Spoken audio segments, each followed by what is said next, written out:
What's up, guys? So we're here with Nissan checking out this. This is the all-new Nissan Nismo Z. Now, this is represents the pinnacle of Nissan, the pinnacle of what they're doing as far as their track vehicles. Now, a couple of changes that you're going to see here. You're going to see the front fascia has been completely redesigned, a little bit more angular, a lot more aggressive for track use.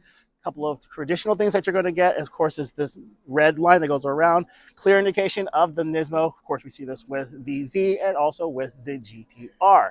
Redone intercooler for better cooling. This, again, is for track purposes, and so you're going to see these incredible wheels wrapped in Dunlop. You also have a little bit more attention to downforce, so you've got a three-piece spoiler on the back. You've got the Recaro seats that are inside. Other upgrades include going to be your Alcantara in the seats, but Alcantara also in the steering wheel. Let's take a look inside.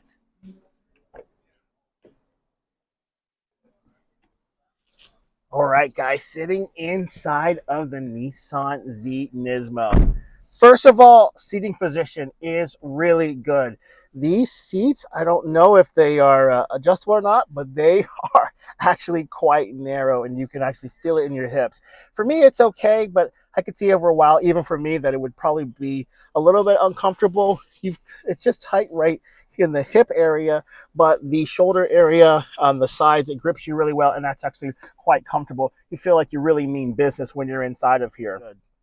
All right, so I just found the seat controls. They are manual controls on the side, but they do adjust the seat bottom. And so when you do that, it actually brings the seat bottom up and you're not sitting so deep in the seat.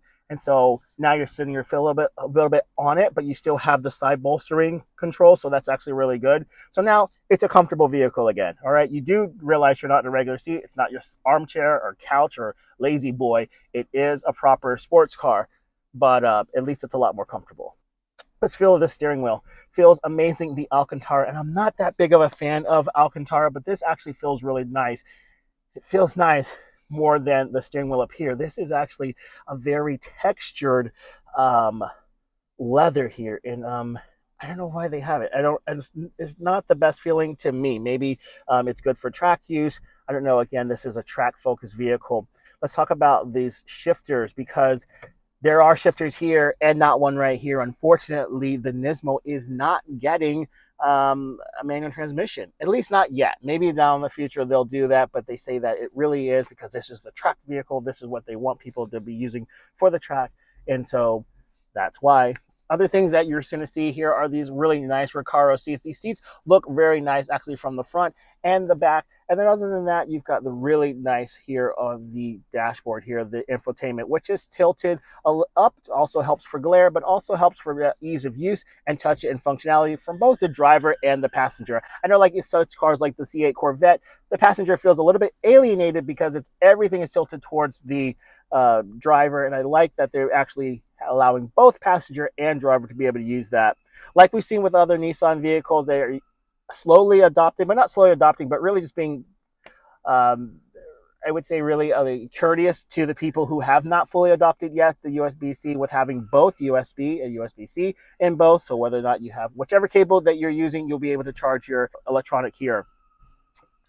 Another thing I really do, while it doesn't have a manual transmission, I do love the feel of the shifter here, the way that it moves up and down, the button on the side. It really makes you want to hold it and actually use a shifter. I think that this is a very good compromise for other companies that are using still that rotary dial. The Ford GT500 Mustang has that rotary dial. Also, the Maserati MC20 has that rotary dial, and I don't like that, but I'm really glad that Nissan has this happy medium, which is all their own, but it feels so good in your hand.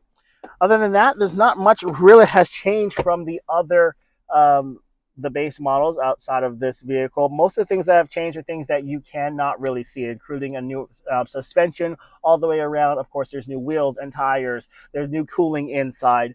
Another thing that hasn't changed much is honestly the power. Might be a little bit of a letdown. We'll see how the vehicle is when it comes out. And horsepower has only increased 20 horsepower from 400 horsepower to now 420.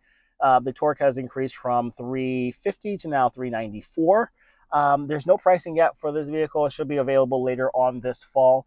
But yeah, we'll see how it does. Some might argue that you can get a lot of these upgrades aftermarket, but to get it from the factory, have it warranted by the factory, it might be something that you're really into and what you really need, depending on how you're using the vehicle. But it looks fantastic. Even the regular Z looks fantastic. I'm still a fan of the Z, and I think that it will sell extremely well.